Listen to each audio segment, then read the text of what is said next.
Welcome to Arihant. आज का हमारा टॉपिक है अर्धचालक संधि डायोड। अब हम बात करने वाले हैं अर्धचालक के बारे में, जिन्हें हम लोग सेमीकंडक्टर भी बोलते हैं। कहानी ऐसी है कि जो हमारा अर्धचालक है वो चालक से कितना भिन्न है और अचालक से कितना भिन्न है, और एक क्यों जरूरी हुआ, हमारा अर्धचालक की जरूरत क्यों पड़ी, इसके बारे में पूरे चैप्टर में पढ़ने वाले हैं। और देखेंगे कि अर्धचालक की मदद से आज के टाइम जो हमारा इलेक्ट्रॉनिक का फील्ड है वो कितना ग्रोथ किया हुआ है। अगर मैं बात करूं जो हमारे पास पहले की युक्तियां होती थी, जैसे एग्जाम्पल के तौर पे मैं बात करता हूं बल्ब के बारे में। तो बल्ब जो हमारा बना होता था उसमें हम लोग चालक यूज करते थे। उसमें दो डायोड होते थे, एक एनोड और एक कैथोड, और उसके बल्ब के अंदर क्या होता था, निर्वात भरा होता था। अब यहाँ पे बात करते हैं जिसमें दो इलेक्ट्रोड होते थे। एक हमारा डायोड, दो इलेक्ट्रोड होते थे, उनको हम लोग क्या बोलते थे, डायोड बल्ब बोलते थे। और वही बल्ब जिसमें तीन इलेक्ट्रोड होते थे, जैसे कि हमारा क्या कैथोड, एनोड और दो ग्रिड लगे होते थे, उन्हें बोलते थे ट्रायोड बल्ब कहलाता था। तो अब हम बात करेंगे कि हमारा जो अर्धचालक है वो किस तरीके से व्यवहार करेगा। तो उसके पहले हम समझेंगे कि ठोस क्या होता है। हम सबको पता है कि तीन अवस्थाओं में जितने भी हमारे पास मटेरियल यानी पदार्थ पाए जाते हैं वो तीन अवस्थाओं में होते हैं, ठोस, गैस और लिक्विड, सॉलिड एंड गैस। तीन फॉर्म में हमारे पास सभी जो है पदार्थ पाए जाते हैं। अब बात करते हैं ठोस में ऐसा क्या था कि किस बेसिस पे हमने तीनों को अलग अलग किया। तो अगर मैं ठोस के बारे में बात करूं तो जो ठोस हमारे पास कोई अगर ठोस पदार्थ है तो उसका क्या होगा, उसका आकार और आयतन ये क्या होता है, हमारा फिक्स होता है। और इनके अणुओं के बीच एक अलग तरीके का बल्ब होता है जो बहुत स्ट्रॉन्ग होता है, बहुत मजबूत होता है। इसी कारण इनके अणु एक दूसरे से बहुत दूर नहीं हो पाते हैं, यानी इनकी संरचना, आयतन और आकार फिक्स रहता है। अब बात करते हैं ठोसों में ऊर्जा बैंड के बारे में। जो हमारे पास ठोस होते हैं, अगर मैं अभी तक की बात करूं, बोर ने क्या बताया, बोर ने बताया कि जो हमारा नाभिक है, नाभिक के चारों तरफ क्या होते हैं, हमारे इलेक्ट्रॉन होते हैं। इलेक्ट्रॉन उन्हीं कक्षा में गति कर सकते हैं जिनका एंगुलर मोमेंटम, अगर मैं बात करूं, जिनकी बात करूं एंगुलर मोमेंटम की, वो क्या होना चाहिए, h/2π के पूर्ण गुणज होना चाहिए। यहां हमारे पास इलेक्ट्रॉन है, हर एक कक्षा में जो इलेक्ट्रॉन है सबकी अलग अलग अपनी ऊर्जा होती है। बट जब हमारे पास बहुत सारे परमाणु पास पास होंगे तो उनके बीच भी क्या होगा, अगर इनके पास एक और हमारे पास परमाणु है, इनके बीच अलग तरीके के बल लगता है। और हमारे पास जो यहाँ पे सिर्फ एक एक जो है, एक कक्षा की इलेक्ट्रॉन की जो ऊर्जा होती थी वो फिक्स होती थी। बट अब हमारे पास सॉलिड में क्या बनेगा, ऊर्जा का बैंड बन जाएगा। यानी अगर हमारे 1s है तो 1s में क्या होगा कि इलेक्ट्रॉन की ऊर्जा यहां से यहां के बीच कुछ भी हो सकती है। यानी इस तरीके से ऊर्जा बैंड हमारा सॉलिड में यानी ठोसों में पाया जाएगा। आइए हम बात करते हैं चालन ऊर्जा बैंड, जिनको बोलते हैं कंडक्शन एनर्जी बैंड। जैसे कि मैं एक उदाहरण लेता हूं सोडियम के बारे में। अगर हमारे पास सोडियम का सॉलिड हो 23, तो इसका जो इलेक्ट्रॉनिक विन्यास होता है क्या होता है, 1s2 2s2 2p6 3s1।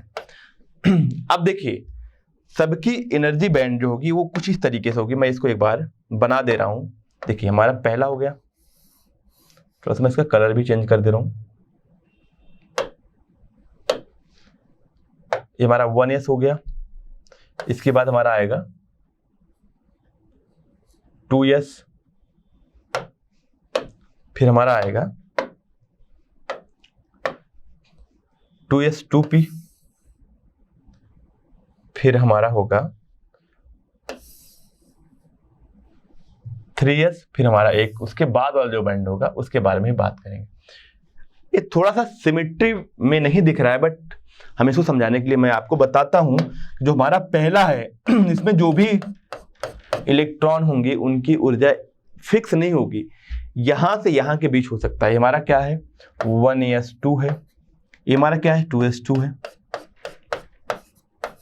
ये हमारा क्या है 2s 2p6 है, सॉरी 2p6, ये हमारा क्या है 3s1। तो अब इसके बाद यानी ये सभी हमारे एक ऊर्जा से बंधे होते हैं, पर जो इलेक्ट्रॉन यहां से जाके इसमें जाता है इसको हम लोग बोलते हैं चालन बैंड। चालन बैंड या उसको बोल सकते हैं चालन ऊर्जा बैंड। अब कहानी ऐसी है कि जो भी इलेक्ट्रॉन इस चालन ऊर्जा बैंड में होंगे वो धारा के लिए, ये जो हमारे पास इलेक्ट्रॉन इसमें जाएंगे वो धारा प्रवाह के लिए ही निर्धारित होते हैं, यानी वही हमारे मेन कारण है धारा के प्रवाह के लिए। चलिए एक बार इस चीज को पढ़ लेते हैं। वह ऊर्जा बैंड जिसमें चालक इलेक्ट्रॉन की ऊर्जा स्तर उपस्थित होते हैं, जिसे चालन कहते बैंड कहते हैं, वह ठोस पदार्थ में इलेक्ट्रॉन के उच्चतम अनुमत ऊर्जाओं का बैंड है या न्यूनतम ऊर्जा के रिक्त बैंड, न्यूनतम ऊर्जा का रिक्त बैंड है। चालकों यानी कंडक्टर्स में यह बैंड आंशिक रूप से भरा होता है। अगर मैं चालक की बात करूं, चालक में क्या होता है, आंशिक रूप से भरा होता है, इसलिए चालक क्या होता है कि उसमें धारा का प्रवाह आराम से हो पाता है। पर अगर मैं बात करूं अर्धचालक में, परम शून्य तापमान, परम शून्य मतलब होता है 0 केल्विन तापमान पर यह बैंड रिक्त होता है तथा ताप जैसे बढ़ाएंगे वैसे वैसे यहां से इलेक्ट्रॉन की ऊर्जा बढ़ेगी और यहाँ पे आ जाएगी। और अचालकों में यह बैंड समान ताप पर भी पूर्णतः रिक्त होता है। ध्यान रखिएगा, अचालक में जो हमारा चालन ऊर्जा बैंड है वो रिक्त होता है सामान्य ताप पर, जबकि हमारे पास चालक में क्या होता है, कुछ न कुछ इलेक्ट्रॉन होते हैं। अगर मैं अर्धचालक की बात करूं तो अगर परम शून्य तापमान की बात करें तो परम शून्य तापमान पे रिक्त होता है, पर सामान्य ताप पे इसमें कुछ न कुछ इलेक्ट्रॉन होते हैं। आइए बात करते हैं, ये हमारे पास देखिए तीनों के बारे में दिया गया है। जो हमारे पास चालक होते हैं ना, उनमें यहाँ पे देखिए ये हमारा हो गया चालन बैंड। चालन बैंड के जस्ट पहले वाला जो बैंड होता है, अगर मैं इस बैंड की बात करूं, ये बैंड हमारे यहाँ दिखाया गया है जिसको बोलते हैं संयोजकता बैंड या बैलेंस बैंड बोलते हैं। ये हमारा बैलेंस बैंड है, हमारा चालक बैंड है। तो बैलेंस बैंड यहाँ से यहाँ तक है और चालक बैंड हमारा क्या यहाँ से यहाँ तक है। ये आपस में क्या होते हैं, मिले होते हैं, आपस में मिले होते हैं। यानी इसी कारण जो इसके संयोजकता बैंड में जो भी इलेक्ट्रॉन होते हैं वो चालक बैंड में भी होते हैं काफी ज्यादा। मतलब इसका कुछ पोर्शन इसके अंदर है ना, ये तो हमारा संयोजक बैंड यहाँ तक है, इसका कुछ पोर्शन चालक बैंड में भी है, चालक बैंड हमारा यहाँ से यहाँ तक है। लेकिन जो इसके अंदर ये इलेक्ट्रॉन है वो जो है धारा प्रवाह के लिए उत्तरदायी होते हैं। अब समझने वाली बात यह है कि जो ये तो हमारे चालक की ऊर्जा की बात हो गई, इसको हम लोग लिखते हैं ईसी से, यानी कंडक्शन बैंड, इसको लिखते हैं ईबी यानी वैलेंस बैंड, इंग्लिश का वर्ड यूज किया गया है। बट यहाँ समझिए हमारा चालन बैंड हो गया ये वाला, और ये हमारा क्या हो गया, संयोजकता बैंड। अगर हमारे पास अर्धचालक है तो अर्धचालक में जो उनके बीच की ऊर्जा का गैप होता है वो 3 इलेक्ट्रॉन वोल्ट से कम होता है। अगर मैं बात करूं हमारे पास अर्धचालक के बारे में, तो अर्धचालक में रिक्त होता है, हमारा जो चालन बैंड होता है वो रिक्त होता है, और इनके बीच जो ऊर्जा का गैप होता है वो 3 इलेक्ट्रॉन वोल्ट से भी ज्यादा होता है। ध्यान रखने वाली बात है, यही तीनों में अंतर है कि जो चालन हमारा होता है, जो हमारा कंडक्टर होता है, उसमें क्या होता है कि चालन बैंड और संयोजकता बैंड में ऊर्जा का गैप 0 होता है, या उससे भी या तो कई बार क्या होता है अगर होता भी है कुछ गैप तो वो बहुत कम होता है। और यहाँ पे हमारे पास अर्धचालक में क्या होता है, 3 इलेक्ट्रॉन वोल्ट से ऊर्जा का गैप कम होता है चालन और हमारा संयोजकता बैंड में। अब बात करते हैं अर्धचालक में क्या होता है, 3 इलेक्ट्रॉन वोल्ट से ज्यादा होता है। अब बात करते हैं संयोजी ऊर्जा बैंड। संयोजी ऊर्जा बैंड के बारे में हमने देख लिया, जिसमें हमारा लास्ट वाले इलेक्ट्रॉन किसी भी सॉलिड में, ठोस में, जो जिस मटेरियल यानी जिस परमाणु से बना हुआ है उसके जो सबसे बाहरी वाला कोष है जिसमें इलेक्ट्रॉन होते हैं उसे हम बोलते हैं संयोजक बैंड। अब आइए देखते हैं इसके बारे में थोड़ा समझते हैं। वह संयोजी बैंड जिसमें संयोजक इलेक्ट्रॉन की ऊर्जा स्तर उपस्थित होती है संयोजी ऊर्जा बैंड कहलाता है। यह अधिकतम ऊर्जा का वह बैंड है। अगर मैं बात करूं तो देखिए जो हमने आपको स्टार्टिंग में एक स्ट्रक्चर बनाया था, इसमें क्या होता है, जो लास्ट वाले में है जो इलेक्ट्रॉन होंगे इसी हम लोग बोलते हैं संयोजकता बैंड। इसमें सबसे ज्यादा ऊर्जा वाले इलेक्ट्रॉन होते हैं, तो वही यहां पे बताया गया है। आइए देखते हैं इस पार्ट में हम उस चीज को देखते हैं। यहां पे क्या लिखा गया है, वह अधिकतम ऊर्जा का वह बैंड जिसमें इलेक्ट्रॉन सदैव उपस्थित रहते हैं। तो सिंपल सी बात है, हमारा यहां पे हो गया। अब बात करते हैं वर्जित ऊर्जा बैंड यानी फॉरबिडन एनर्जी बैंड, या इसको हम इस तरीके समझें कि जो हमारा ये हमारा हो गया चालन बैंड, ये हमारा हो गया संयोजकता बैंड, ठीक है ना। चालन बैंड के सबसे ज्यादा ऊर्जा वाला और इसका संयोजक बैंड का सबसे ज्यादा ऊर्जा वाला जो इलेक्ट्रॉन है और चालन बैंड के सबसे कम ऊर्जा वाला जो लेयर है, यानी इलेक्ट्रॉन अगर यहां पे रखा जाए, इनके बीच का जो ऊर्जा का गैप है, यानी ऊर्जा का जो अंतर है, इसे बोलते हैं डेल्टा Eg, यानी फर्मी एनर्जी गैप। इस तरीके से इसको समझ सकते हैं। अगर मैं बात करूं तो फॉरबिडन एनर्जी बैंड के बारे में, वह न्यूनतम ऊर्जा जो इलेक्ट्रॉन के संयोजी एक ऊर्जा दे दिया, जो संयोजी सबसे ऊपर वाला इलेक्ट्रॉन से ज्यादा ऊर्जा वाला इलेक्ट्रॉन है, वो कहां पहुंच जाए, चालन बैंड में पहुंच जाए। तो जो इनका एनर्जी गैप है, अगर उतना ऊर्जा दे दें तो क्या होगा, यहाँ वाला इलेक्ट्रॉन यहाँ पहुंच जाएगा। तो इस ऊर्जा अंतराल को क्या बोलते हैं, बैंड एनर्जी गैप, या इसको Eg से दिखाते हैं। Eg हमारा क्या होता है, Eg हमारा होता है जो हमारा कंडक्शन बैंड की ऊर्जा है और जो हमारा ये वैलेंस बैंड की ऊर्जा है, इसका अंतर, यानी Ec माइनस Eb इक्वल टू क्या होगा हमारा डेल्टा Eg। ये हमारा होगा। हम क्योंकि यहाँ पे देखो जो हमारा जो भी सिंबल्स है वो इंग्लिश वाले लिए गए, इसलिए मैंने एक बार इंग्लिश में बोल दिया, बट आप इसको हिंदी में समझिए। कंडक्शन बैंड यानी हमारा जो चालन बैंड है उसकी न्यूनतम और संयोजक बैंड की जो अधिकतम ऊर्जा वाले इलेक्ट्रॉन का जो गैप है, उसी को हम लोग बोलते हैं एनर्जी बैंड एनर्जी गैप या बैंड ऊर्जा अंतराल। अगर इसको उतनी ऊर्जा दे दी जाती है, यहाँ वाला जो इलेक्ट्रॉन है वो यहाँ पहुंच जाएगा। चलिए आगे बात करते हैं यहाँ पे। उसके बाद सिलिकॉन की ऊर्जा बैंड का निर्माण। हमारे पास जो सिलिकॉन होता है, अगर मैं उसके इलेक्ट्रॉनिक विन्यास के बारे में बात करूं तो जो हमारा सिलिकॉन होता है ऐसा ही, कितना होता है इसका 1s2 2s2 2p6 3s2 3p2, तो कितना हो गया इसका हमारा इलेक्ट्रॉनिक विन्यास 14 होता है। पर ध्यान रखने वाली बात है, इसका संयोजक बैंड क्या हो गया 3p2 हो गया। इसमें कितने हैं, पूरा भरा नहीं हुआ है। इसके ऊपर वाला जो बैंड होगा वो क्या होगा, हमारा चालन बैंड होगा। अब यहां पे देखिए इसके ऊर्जा को दिखाया गया है। अब इसको इस तरीके से देखेंगे, इस पूरे, अगर मैं सिलिकॉन के बारे में बात करूं तो इसको समझने के लिए, यानी इसका जो स्ट्रक्चर है, क्योंकि सिलिकॉन हमारा क्या होता है अर्धचालक होता है, इसको समझने के लिए हम इस डायग्राम की मदद लेंगे। आइए समझते हैं। अगर मैं सिंगल सिलिकॉन एटम के बारे में बात करूं तो जो उनका ऊर्जा स्तर होगा वो क्या होगा, एक लाइन ही होगी, ये line 1s2 2s2 2p6 3s2 3p2, ये हमारा एक एक लाइन है। यहाँ बैंड अभी नहीं बना है, क्या सिर्फ सिलिकॉन हमारा है, सिलिकॉन का एटम है, अभी सॉलिड नहीं है। बट यहाँ समझने वाली बात क्या है कि अगर मैं इस स्थिति में क्रिस्टल जालक की उपस्थित प्रत्येक परमाणु जो है अलग करके परमाणु की भांति व्यवहार करता है, जिसके कारण प्रत्येक परमाणु के विविक्त एवं सुस्पष्ट ऊर्जा होती है, यानी अलग अलग ऊर्जा होती है। यहाँ कोई बैंड नहीं बन रहा है। हमने देखा तो वहां पे क्या बन रहा था सॉलिड में, यानी हमारे पास ठोसों में एक बैंड बन रहा था, यानी 1s इस तरह से आ रहा था 1s2, यहां से यहां तक इसकी ऊर्जा हो सकती है इलेक्ट्रॉन की। पर यहाँ पे पृथक किया गया है तो इस तरीके का हमारे पास अलग अलग मिला है। देखो यहाँ पे जिस कारण प्रत्येक परमाणु की विविक्त और सुस्पष्ट ऊर्जा स्तर होती है, जिसे चित्र में परस्पर समांतर रेखाओं द्वारा दिखाया गया। एक कब होता है, जब जो अंतर आणविक दूरी r है वो क्रिस्टल जालक दूरी r0 से कम है। ध्यान रखिएगा यहाँ पे क्या है, जो परमाणु दूरी r है ना वो क्रिस्टल जालक दूरी r से कम है, तब की बात है। जब हमारा r जो है ना r2 ग्रेटर देन r0 हो जाए। r0 हमने क्या दिखाया था, r0 हमारा क्या था कि जालक क्रिस्टल जालक दूरी r0।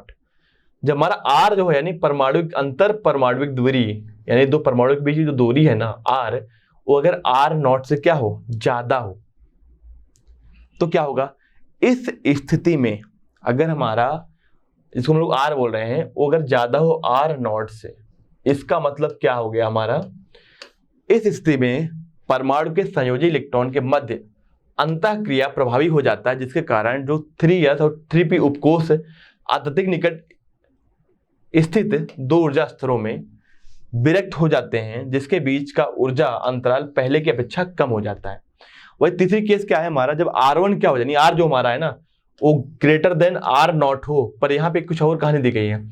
इस स्थिति में जो हमारा सिलिकॉन है Si का 3s और 3p बैंड में अतिव्यापन ओवरलैपिंग हो जाता है, जिस कारण इनके मध्य ऊर्जा अंतराल समाप्त हो जाता है और ये सभी ऊर्जा स्तर सतत रूप से वितरित हो जाते हैं। और चौथा केस क्या है, जब R इक्वल टू R0 हो जाए। तो ये हमारा लास्ट वाला केस है, इसको समझते हैं। इस स्थिति में पूर्णतया भरे हुए तथा रिक्त ऊर्जा स्तर एक ऊर्जा अंतराल से परस्पर पृथक्कृत अलग अलग हो जाते हैं। इस ऊर्जा अंतराल को वर्जित ऊर्जा अंतराल कहते हैं तथा इसके नीचे पूर्णतया भरा हुआ ऊर्जा बैंड होता है जिसमें संयोजी इलेक्ट्रॉन रह सकते हैं, जिसे संयोजी बैंड कहते हैं। हमने समझा है संयोजी बैंड क्या होता है। और इसके ऊपरी वाला जो रिक्त वाला होता है उसे हम लोग बोलते हैं चालक इलेक्ट्रॉन, जिसमें चालक इलेक्ट्रॉन उपस्थित होते हैं उसे बोलते हैं चालन बैंड। चलिए अब बात करते हैं ऊर्जा बैंड के आधार पर ठोसों के प्रकार। अब ऊर्जा बैंड के आधार पर हम दिखाएंगे कि ठोसों के कितने प्रकार होते हैं। तो हमें पता है 3 प्रकार के होते हैं। आइए देखते हैं। अगर मैं चालक की बात करूं तो चालक में जो ऊर्जा का गैप होता है डेल्टा Eg, वो हमारा अप्रॉक्सीमेट 0 होता है। कहीं कहीं कंडीशन में Eg जो होता है हमारा वो 0.37 इलेक्ट्रॉन वोल्ट के आसपास होता है। अलग अलग बुक्स में अलग अलग होता है, बट ये समझिए कि ऐसे कई कंडीशन बनते हैं जहां पे जो हमारा चालन बैंड है और जो हमारा संयोजी बैंड है, इन दोनों ओवरलैप कर जाते हैं। उनके बीच क्या होता है, ऊर्जा गैप शून्य हो जाता है। अब देखिए, जब चालन बैंड आंशिक रूप से भरा होता है तब इलेक्ट्रॉन विद्युत क्षेत्र द्वारा ऊर्जा ग्रहण करके उच्च ऊर्जा स्तर से चले जाते हैं तथा त्वरित होकर विद्युत धारा उत्पन्न करते हैं। इसमें संयोजी बैंड व चालन बैंड के बीच वर्जित ऊर्जा बैंड की चौड़ाई लगभग नगण्य होती है, या किसी केस में क्या होता है 0.07 इलेक्ट्रॉन वोल्ट होता है। मैंने आपको यहाँ पे थोड़ा सा 0.07 इलेक्ट्रॉन वोल्ट होता है, ये ध्यान रखिएगा। या कई कंडीशन में ऐसे भी कई हमारे पास चालक हैं जिनके संयोजी बैंड और चालन बैंड में ऊर्जा का गैप शून्य होता है। अब बात करते हैं, जब संयोजी बैंड तथा चालन बैंड एक दूसरे के क्षेत्र में अतिव्यापित यानी एक दूसरे से ओवरलैप कर जाएं, तब इलेक्ट्रॉन एक विद्युत क्षेत्र द्वारा उत्तेजित होते हैं तथा संयोजी बैंड से चालन बैंड में चले जाते हैं। यहाँ से संयोजी बैंड से चले जाएंगे, चालन बैंड चले जाएंगे, और यही चालन बैंड के जो इलेक्ट्रॉन है वो क्या होंगे, वही हमारे धारा के लिए यानी धारा प्रवाह के लिए उत्तरदायी होंगे। आइए बात करते हैं गुणधर्म, प्रॉपर्टीज क्या होती है। कि देखिए, जो चालक होते हैं ना, उनकी जो विद्युत चालकता होती है वो होती है 10⁻2 से 10⁸8 महो पर मीटर, इतनी होती है। अगर मैं बात करूं प्रतिरोधकता की यानी रजिस्टिविटी जिसको बोलते हैं, उस कितनी होती है 10⁻2 से 10⁻8 ओम पर मीटर। क्योंकि रजिस्टिविटी और प्रतिरोधकता में क्या रिलेशन है, जो हमारा विद्युत चालकता है वो होता है 1/, विद्युत प्रतिरोधकता, इस तरह का इनका संबंध होता है। प्रत्येक प्रतिरोध ताप गुणांक अल्फा का मान धनात्मक होता है। देखिए, इसमें क्या होता है, अगर इसमें हम तापमान बढ़ाएंगे तो इनका चालक का प्रतिरोध बढ़ता है, यानी हमारा आर की वैल्यू बढ़ती है। अब बात करते हैं, ताप बढ़ने पर चालक में की चालकता घटती है तथा प्रतिरोधकता बढ़ती है। अगर आर बढ़ेगा तो आर इक्वल टू क्या होता है, आर इक्वल टू जो हमारा रेजिस्टेंस का फार्मूला होता है ρL/A। ताप बढ़ाएंगे तो हमारा रेजिस्टेंस बढ़ेगा तो क्या होगा, रजिस्टिविटी यानी प्रतिरोधकता भी बढ़ेगी। जबकि आर का जो संबंध है चालकता के साथ क्या है, L/σA। तो यानी अगर आर बढ़ेगा तो सिग्मा क्या होगा, घटेगा, यानी इसकी चालकता घटेगी। चालक का इलेक्ट्रॉन घनत्व लगभग 10⁻29 पर मीटर क्यूब होती है, यानी 1 मीटर क्यूब में कितने हमारे पास इलेक्ट्रॉन घनत्व होंगे, यानी कितने इलेक्ट्रॉन होंगे। अगर मैं 1 मीटर क्यूब की बात करूं उसमें 10⁻29 तक इलेक्ट्रॉन होते हैं चालक में। अब बात करते हैं कुचालक या अचालक, इंसुलेटर और कुचालक, यानी हमारा कुचालक या अचालक भी इसको बोलते हैं इंसुलेटर को। इसकी प्रॉपर्टी एनर्जी बैंड के बारे में देखेंगे तो इनकी जो ऊर्जा गैप होता है वो 3 इलेक्ट्रॉन वोल्ट से ज्यादा होता है। यानी अगर इनको थर्मल इलेक्ट्रॉन दिया जाए, यानी इनका टेम्परेचर थोड़ा सा जो हमारा नॉर्मल टेम्परेचर है इसको मिले, तब भी इलेक्ट्रॉन यहाँ से यहाँ नहीं जा पाता है। क्योंकि जो हमारे पास थर्मल ऊर्जा होती है वो होती है 3/2 kT, ठीक है ना। सामान्य ताप पर ये ऊर्जा गैप 3 इलेक्ट्रॉन वोल्ट से कम होती है, इसलिए यहाँ की ऊर्जा यहाँ नहीं पहुंच पाती। अब बात करते हैं वह पदार्थ जिसमें विद्युत आवेश का प्रवाह कठिन होता है, कुचालक कहलाते हैं। कुचालक में मुक्त इलेक्ट्रॉन की संख्या लगभग नगण्य होती है। सीसा, अभ्रक, एबोनाइट, रबड़, शुद्ध जल आदि कुचालक है। इसमें धारा का प्रवाह सामान्य स्थिति में नहीं होता है। अब बात करते हैं कुचालक का संयोजी बैंड पूर्णतः, संयोजी बैंड क्या होता है, पूर्णतः भरा होता है, जबकि चालक बैंड क्या होता है, पूर्णतः रिक्त होता है।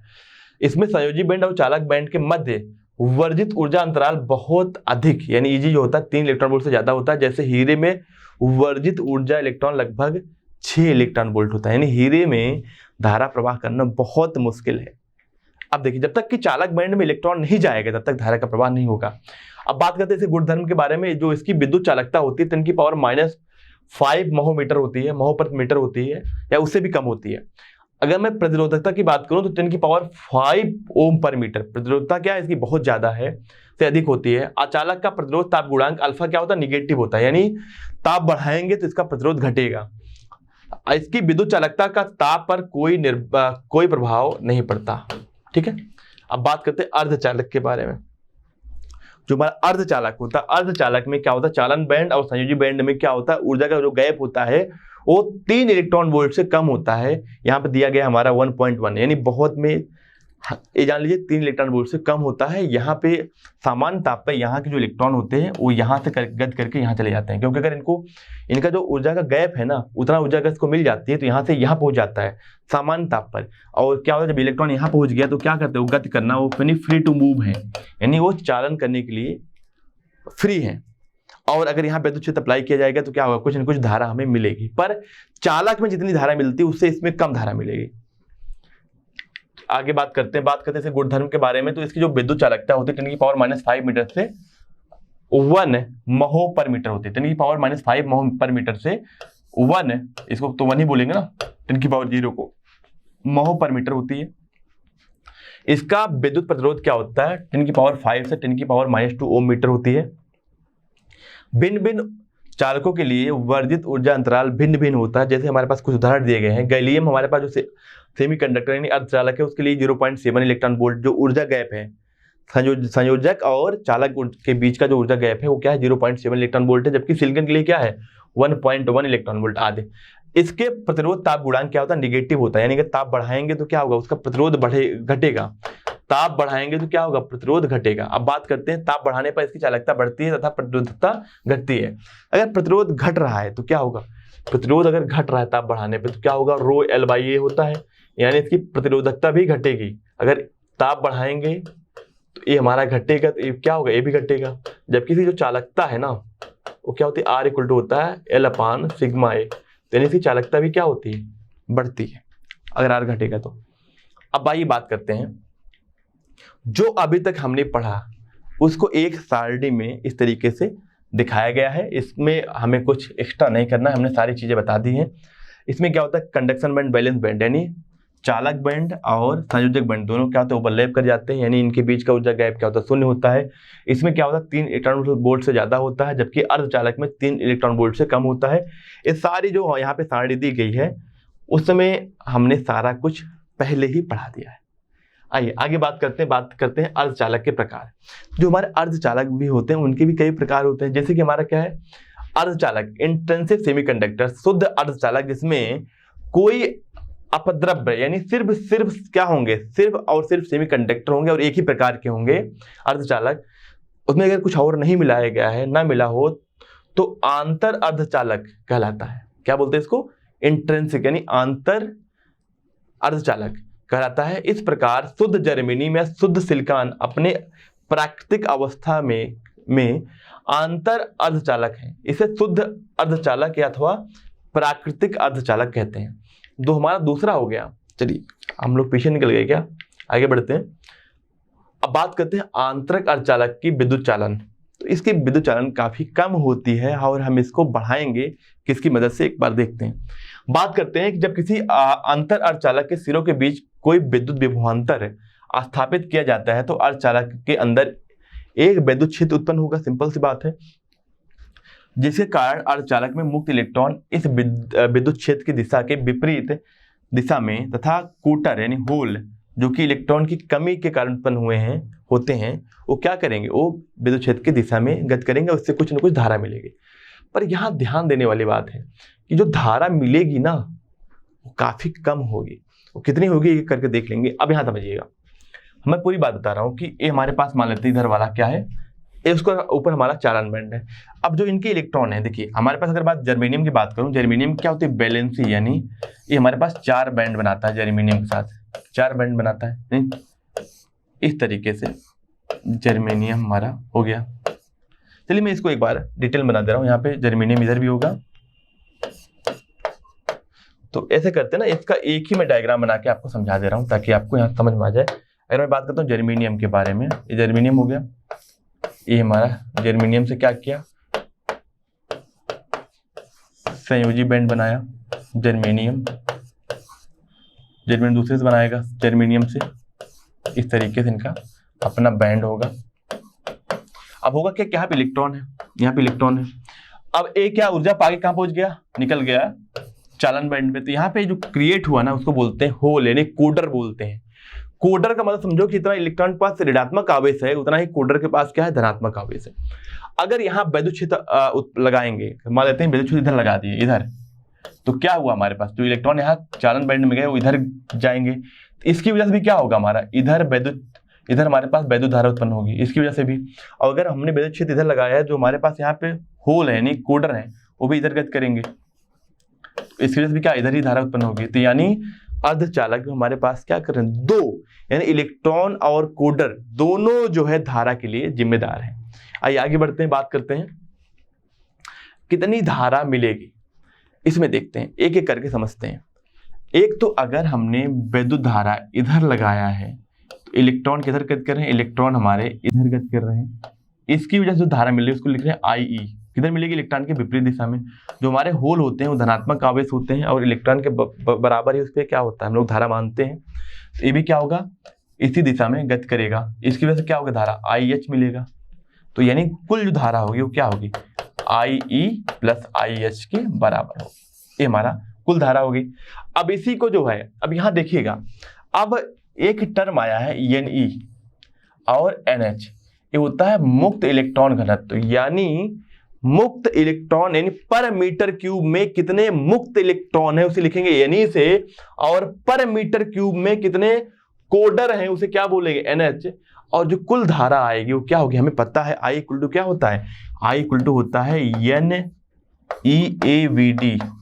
तो अगर मैं बात करूं I इलेक्ट्रॉन का कितना होगा, N इलेक्ट्रॉन का EAVD, जबकि अगर मैं होल की वजह से बात करूं, कोडर की वजह से क्या होगा, यानी हमारा NH हो जाएगा EAVD। जो कुल धारा होगी इनका सम करेंगे तो हमारी कुल धारा कितनी आ गई हमारे पास, कुल धारा हमारे पास इस तरीके से आ जाएगी। पर यहाँ देखने वाली बात है, VD किसका होगा, यहाँ पे इलेक्ट्रॉन का होगा, यहाँ पे होल्स का होगा, यानी कोडर का होगा। इस तरीके से जो इनके बीच रिलेशन होता है, ये हमारे पास धारा घनत्व का संबंध होता है, ये हमारे पास गतिशीलता का संबंध होता है, ये हमारे पास कुल चालकता का संबंध होता है, ये हमारे पास सारे रिजल्ट आते हैं। अब एक क्वेश्चन भी कर लेते हैं यहाँ से, पर यहाँ पे ध्यान रखने वाली बात है कि हमेशा ध्यान रखिए जो Ne होता है और जो NH होता है, इनका जो गुणनफल होता है वो Ni के स्क्वायर के बराबर होता है। यहाँ पे एक बार मैं इस चीज को समझा देता हूँ। अगर मैं बैक में चलूँ तो यहाँ देखिए Ne और NH के जो गुणनफल है क्या Ni के बराबर है। तो Ni क्या बोलते हैं, यहाँ देखिएगा, NH क्या हमारा हो गया उत्पन्न कोडर घनत्व, Ne क्या हुआ हमारा मुक्त इलेक्ट्रॉन घनत्व।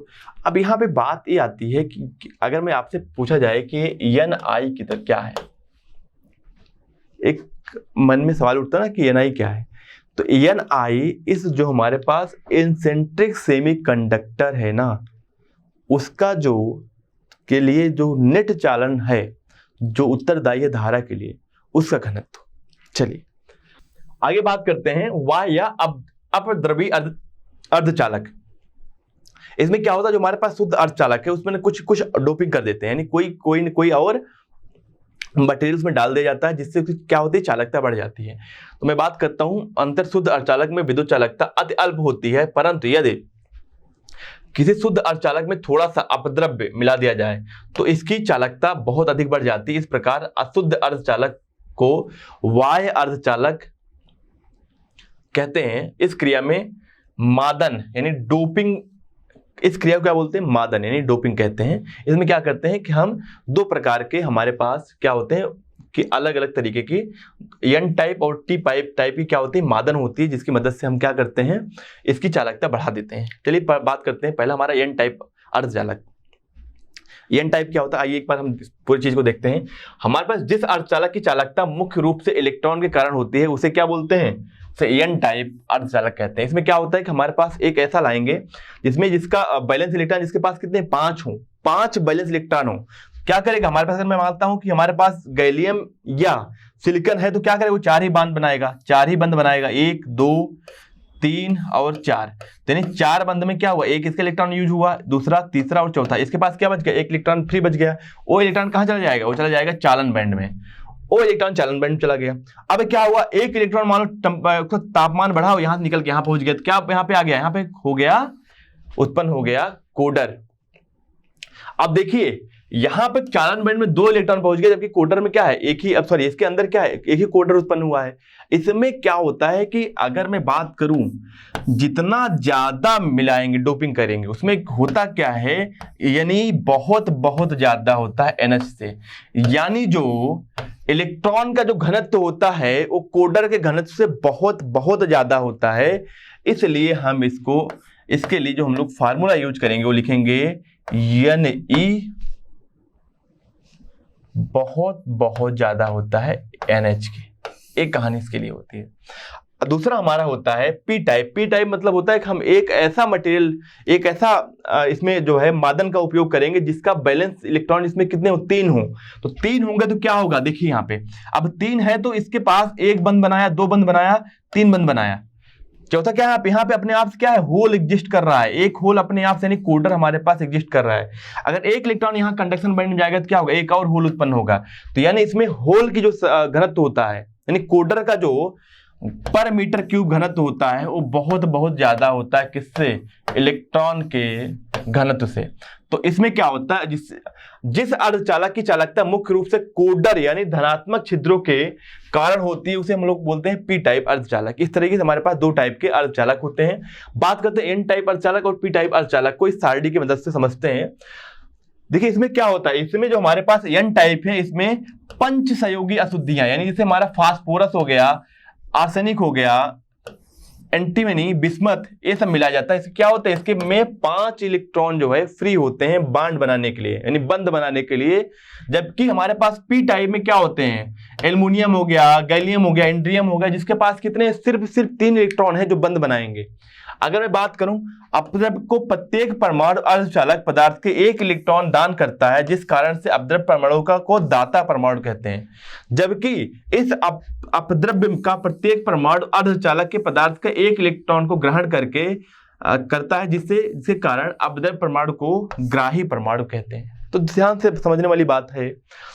इसमें बहुसंख्यक आवेश जो है इलेक्ट्रॉन होते हैं, अल्पसंख्यक क्या होते हैं, कोडर होते हैं। जबकि यहाँ पे क्या होते हैं, यहाँ पे अल्पसंख्यक इलेक्ट्रॉन होते हैं, और जो बहुसंख्यक आवेश होते हैं वो क्या होते हैं, कोडर होते हैं। अब बात करते हैं इलेक्ट्रॉन का जो घनत्व होता है, कोडर के घनत्व से उच्च होता है इसमें एन टाइप में। जबकि हमने यहाँ बताया भी था आपको, कोडर में क्या होता है, इसमें पी टाइप में कोडर का घनत्व बहुत ज्यादा होता है एज कंपेयर टू इलेक्ट्रॉन। आइए समझते हैं पीएन संधि डायोड, यानी पीएन जंक्शन डायोड के बारे में बात करते हैं। यहाँ पे क्या होता है, हमारा एक पी टाइप और एक एन टाइप हमारे पास क्या होता है कि जो है हमारे पास, अगर मैं बात करूं, एक पी टाइप जिसमें डोपिंग की जाती है और एक में एन टाइप की डोपिंग की गई है, तो हम इनको बोलते हैं पी टाइप मटेरियल और उनको बोलते हैं एन टाइप मटेरियल। अब क्या होता है, हमें पता है कि एन टाइप में क्या होते हैं, इलेक्ट्रॉन ज्यादा होते हैं, और पी टाइप में क्या होते हैं, होल ज्यादा होते हैं। होल मतलब कोडर, यहाँ पे कोडर ज्यादा है और यहाँ पे क्या होता है, इलेक्ट्रॉन ज्यादा है। ठीक है, अब होगा क्या, इस संधि को, यानी जहां पे यहाँ पे इलेक्ट्रॉन कोडर को प्लस दिखाया जाता है, यहाँ देखिए ग्राही आयन और दाता आयन, इस तरीके से चित्र में इनको दिखाया गया है। समझिए होगा क्या, यहाँ पे हमारे पास P है और यहाँ पे N है, इसको सम्मिलित रूप से इस तरीके से दिखाया जाता है। मतलब यहाँ P हो गया, हमारा N हो गया। तो होता क्या है, जब P टाइप क्रिस्टल के टुकड़े को परमाणुविक रूप से N टाइप के क्रिस्टल के टुकड़े से संपर्क में लाकर जोड़ा जाता है, तब दो विभिन्न क्षेत्र के बीच की परिसीमा को पीएन संधि कहते हैं। अब इसको कैसे डिनोट करते हैं, ये हमारा एनोड और ये हमारा कैथोड, ये हमारा हो गया इसका सिंबल, यानी प्रत्येक जिससे इसको दिखाया जाएगा। हमारा पीएन संधि हो गया। पीएन संधि बनाने की विधियां, अगर मैं बात करूं इसकी विधि के बारे में बात करते हैं, तो होगा क्या हमारे पास, पहले हमारे पास समझिए कि पीएन संधि बनाने के 3 विधियां हैं। तो बात करते हैं मिश्र धातु विधि, जिसको बोलते हैं एलॉय मेथड। होता क्या है, यदि गैलियम या सिलिकॉन क्रिस्टल के ऊपर 3 समूह वाले, मतलब एल्युमिनियम, या मैं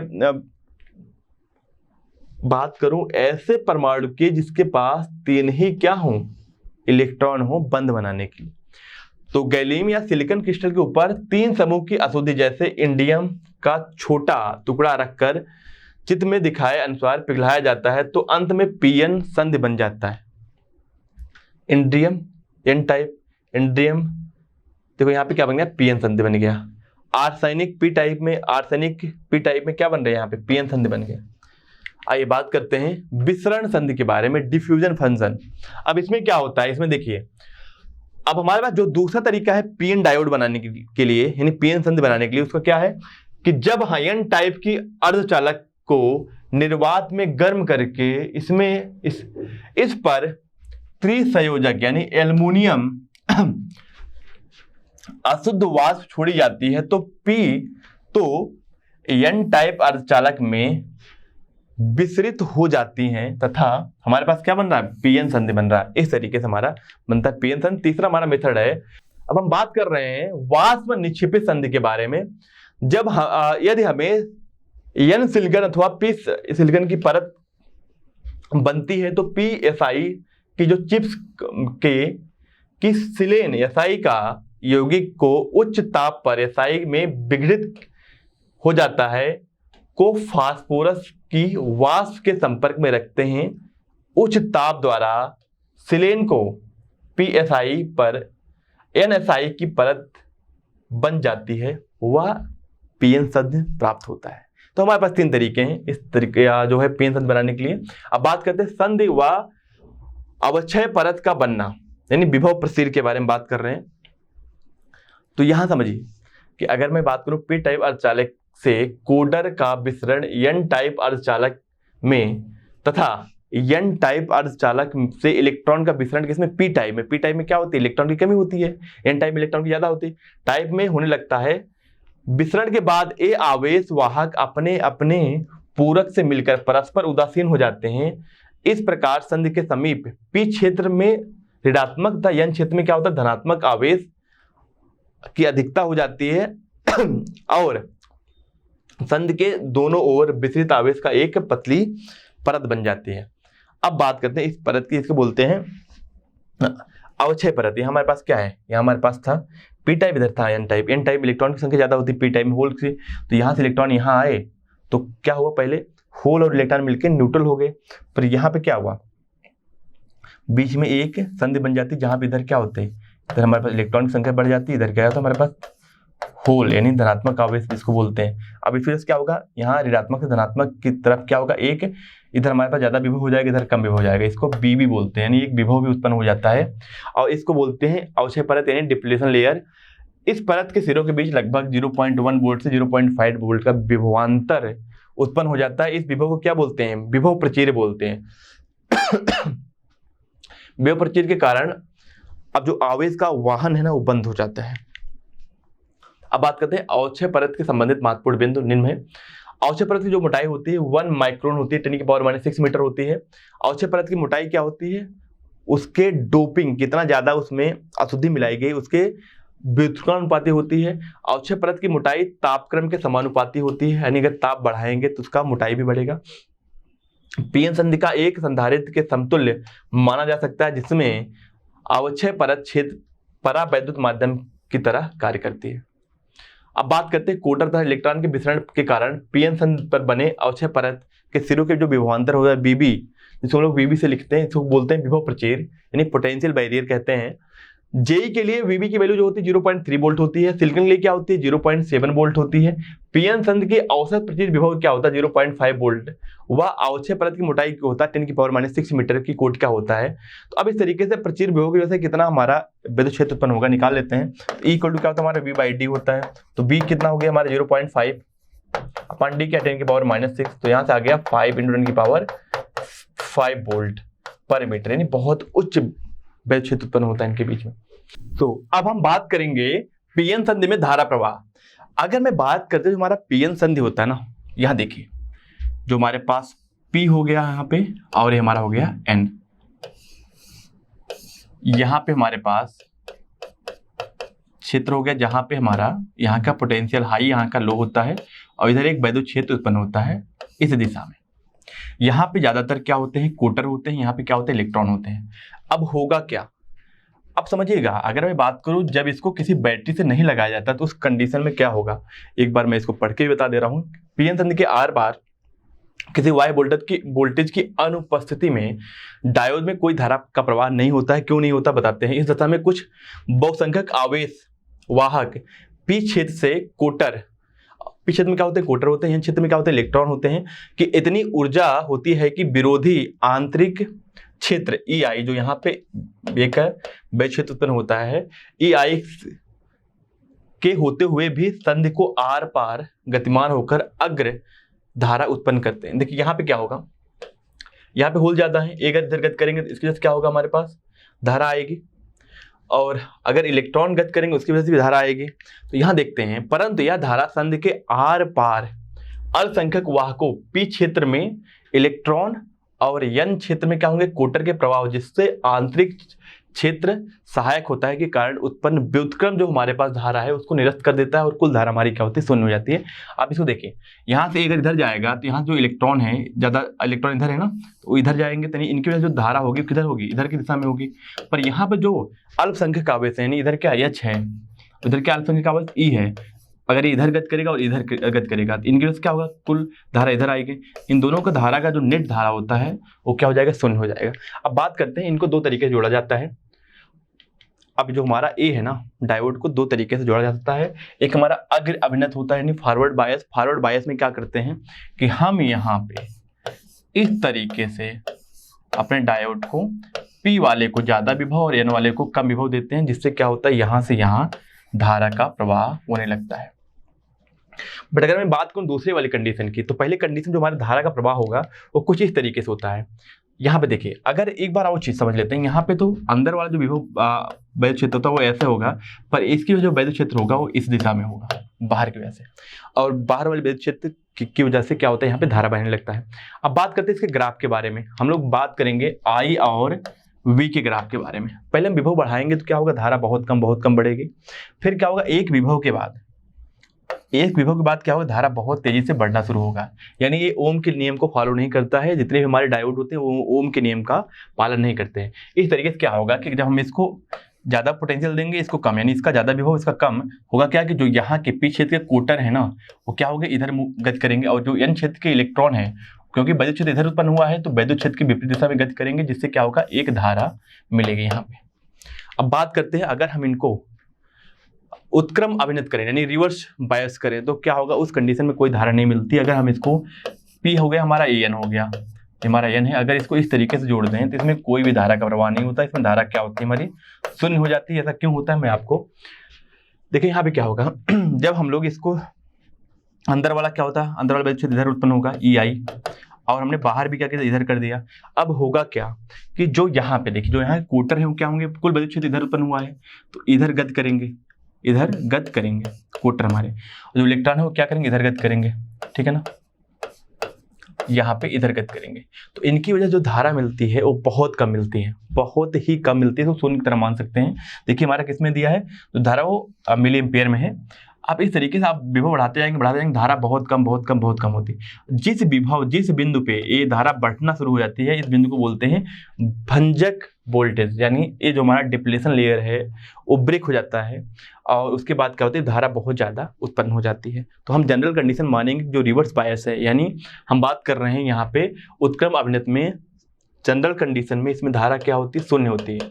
और धीरे धीरे अगर विभव बढ़ाते जाएंगे तो एक टाइम होगा जब क्या हो जाएगा, जब उस विभव को जब हमारा भंजक वोल्टेज तक पहुंच जाएगा तो उसके बाद क्या होगा, इसका ब्रेक डाउन हो जाएगा, और उसके बाद क्या होगा कि बहुत ज़्यादा हमारे पास धारा मिलना शुरू हो जाएगी। अब बात करते हैं एवलांच भंजन, यानी एवलांच ब्रेकडाउन बोलते हैं। तो यानी एवलांच ब्रेकडाउन तभी होगा जब हम लोग इस तरीके से, यानी पी को हम लोग कम विभव और एन को ज्यादा विभव से जोड़ेंगे, एक कंडीशन होती है। इसमें क्या होता है कि जैसे जैसे हम लोग विभव बढ़ाएंगे, एक विभव ऐसा आएगा जिसमें इसका क्या हो जाता है, एवलांच ब्रेक डाउन हो जाता है, यानी जिनके बीच की लेयर है वो खत्म हो जाती है, और उस कंडीशन बहुत ज्यादा धारा मिलना शुरू हो जाती है। और उस बोल्ट को, जिस बोल्ट पे कंडीशन होती है, उसको हम लोग बोलते हैं भंजक बोल्टता। अब बात करते हैं सन डायोड का अब लाक्षणिक वी आई कर्व, अगर मैं वी आई कर्व के बारे में बात करूं आई और वी की, देखिए अलग अलग यहाँ पे V equal to I R का पालन नहीं करता है, तो अलग अलग बिंदु पे अलग अलग हमारा प्रतिरोध होगा। अगर मैं बात करूं यहाँ प्रतिरोध क्या होगा, तो इसको ऐसे देखिए, अगर आप इसको मैं जूम करता हूं तो हमें एक लाइन दिख रही है, ये हमारा क्या होगा, ये हमारा डेल्टा वी होगा, ये हमारा क्या होगा, डेल्टा आई होगा, धारा में परिवर्तन। जो आर होता है वो क्या हो जाएगा, डेल्टा वी बाई डेल्टा आई। इसको बोलते हैं डायनेमिक प्रतिरोध या जो हमारा बदलता हुआ प्रतिरोध। अब बात करते हैं, ये तो हमारा हो गया फॉरवर्ड बायसिंग और ये हमारा हो गया रिवर्स बायसिंग का। ये दोनों हमने अभी, ये हमारा अग्र अभिनत का ग्राफ है और हमारा क्या है, ये उत्क्रम अभिनत का ग्राफ है। आइए बात करते हैं पीएन संधि डायोड दृष्टकारी के रूप में। अब देखिए यहाँ पे यह युक्ति जो प्रत्यावर्ती धारा अथवा वोल्टेज को दृष्ट धारा या वोल्टेज को परिवर्तित करती है, दृष्ट धारा कहलाती है। यह दो वर्गों में बांटा गया है। अब समझिएगा, हमारे पास जो हमारे घरों में जो लाइट आती है उसमें जो धारा होता है वो उस तरीके से चलती है, प्रत्यावर्ती धारा होती है। हम इसकी मदद से हम क्या करते हैं, हम लोग पीएन संधि डायोड से दृष्टकारी के रूप में ऐसे यूज करेंगे ताकि हमें सिर्फ क्या मिले, हमारे पास जो धारा मिले वो दृश्य धारा मिले, यानी डायरेक्ट करंट मिले। उसी लिए क्या करते हैं, यहाँ पे देखिए हम लोग यहाँ पे अर्ध तरंग धारा दृष्टकारी यानी हाफ वेव रेक्टिफायर अर्ध तरंग दृष्टकारी की तरह कैसे काम करता है समझिएगा। यहाँ पे हमारे पास क्या हो गया, जो वोल्टेज जो हमारे पास आ रहा है, वोल्टेज जो आ रहा है एक परिवर्तित वोल्टेज है, यानी वो कुछ इस तरीके से बदल रहा है वोल्टेज जो हमारे घरों में लाइट आती है। वी आउट टाइम का ग्राफ है। होता क्या है, हमने क्या किया, इसको L1 और L2 से जोड़ दिया। अगर यहाँ का धनात्मक विभव हुआ तो यहाँ का भी क्या होगा, धनात्मक होगा। यहाँ का ऋणात्मक हुआ तो यहाँ का ऋणात्मक। जब यहाँ पे ऋणात्मक होगा तो यहाँ पे क्या होगा, ऋणात्मक। और यहाँ पर ऋणात्मक होता है, यहाँ पे क्या होगा, धनात्मक होगा। तो होगा क्या, अब यहाँ पे एक संधि पीएन संधि लगाई जाती है। अब होगा क्या, जब यहाँ का धनात्मक और यहाँ का ऋणात्मक है, यानी यहाँ का धनात्मक विभव यहाँ का ऋणात्मक विभव, तो ये हमारा अग्र अभिनत हो गया, यानी इसमें धारा का प्रवाह होगा। उस कंडीशन में इसमें क्या होगा, इसमें विभव पाया जाएगा। यानी अगर इसकी बात करें तो यहाँ पे जो विभव मिलेगा उसके बारे में बात करूँ, जब ये आगे है तो यहाँ पे मिलेगा। पर जब यहाँ हमारे इधर निगेटिव हो जाएगा, इधर का पॉजिटिव, यानी जब अपना प्रतिवर्ती धारा अपना रूप बदलेगी, नहीं पहले पॉजिटिव निगेटिव फिर क्या होगा, निगेटिव पॉजिटिव होगा, क्योंकि ऐसे बदल रहा है ना, फिर निगेटिव फिर पॉजिटिव फिर निगेटिव। इस कंडीशन में क्या होगा कि यहाँ का विभव कम हो जाएगा और यहाँ का ज्यादा, ये हमारा पश्च अभिनत की तरह काम करेगा। इसमें कोई धारा का प्रवाह नहीं होगा, तो वोल्टेज क्या होगा, जीरो हो जाएगा। यानी यहाँ से यहाँ तक क्या होगा, कोई वोल्टेज नहीं मिलेगा, जीरो। फिर क्या, फिर ऐसे, फिर जीरो, फिर ऐसे, इस तरीके से हमारा क्या मिलेगा, विभव मिलेगा और इस तरीके से हमारा भी धारा भी मिलेगा। तो कार्यविधि के बारे में बात करते हैं तो यहाँ देखिए इस तरीके का हमारा प्रत्यावर्ती जो वोल्टेज होता है वो उस तरीके से टाइम के साथ बदलता है। पर हमें क्या मिलेगा, सिर्फ जो धनात्मक वाला विभव है वही मिल पाएगा। तो यहाँ पे क्या होगा, हमारे पास दृष्टकारी विभव मिल गया, अर्ध तरंग दृष्टकारी विभव मिल जाएगा और इस तरीके से अर्ध तरंग दृष्टकारी क्या होगा, हमारा धारा भी मिल जाएगी। पूर्ण तरंग दृष्टकारी, अब पूर्ण तरंग में क्या करते हैं, हमारे पास जो वोल्टेज है जो परिवर्तित हो रही है टाइम के साथ, यहाँ देखिए इस तरीके से टाइम के साथ परिवर्तित हो रही है। तो यहाँ V और I का ग्राफ है। तो करते क्या है, यहाँ पे देखिए हमें, अगर मैं बात करूँ पूर्ण तरंग दृष्टकारी यानी फुल वेव रेक्टिफायर, तो यहाँ पे दो डायोड लगाते हैं, एक यहाँ पे और एक यहाँ पे। तो अब देखिए क्या होगा, जब यहाँ पे यहाँ का धनात्मक होगा तो यहाँ का ऋणात्मक होगा, ये हमारा यहाँ का धनात्मक हो जाएगा और यहाँ नीचे वाला क्या होगा, ऋणात्मक, यानी इसमें धारा बहेगी। पर इसमें क्या होगा, इसका ऋणात्मक है, ये वाला ऋणात्मक होगा और ये वाला क्या होगा, धनात्मक होगा, इसमें धारा नहीं बहेगी। उस कंडीशन में क्या होगा, विभव हमें ये वाला मिल गया। पर जब यहाँ का ऋणात्मक हो और यहाँ का धनात्मक हुआ तो इसके लिए क्या होगा, ये हमारा धनात्मक हो जाएगा, ये हमारा ऋणात्मक, इसमें धारा बहेगी और इसमें धारा नहीं बहेगी। तो ये हमारा काम करेगा, तो अगले में हमारा दूसरा वाला काम कर लेगा। फिर इस तरीके से हमारा ये पूर्ण तरंग दृष्टकारी हो गई। अब कार्यविधि हमने यहाँ पे देख लिया, सिंपल सी बात है। यहाँ विभव धनात्मक है, इसका भी धनात्मक, जिसका ऋणात्मक, तो क्या कर रहा है, दूसरा वाला डायोड जो है वो काम करेगा तो धनात्मक ही हमें विभव देगा। इस तरीके से हमारा ये काम करता है।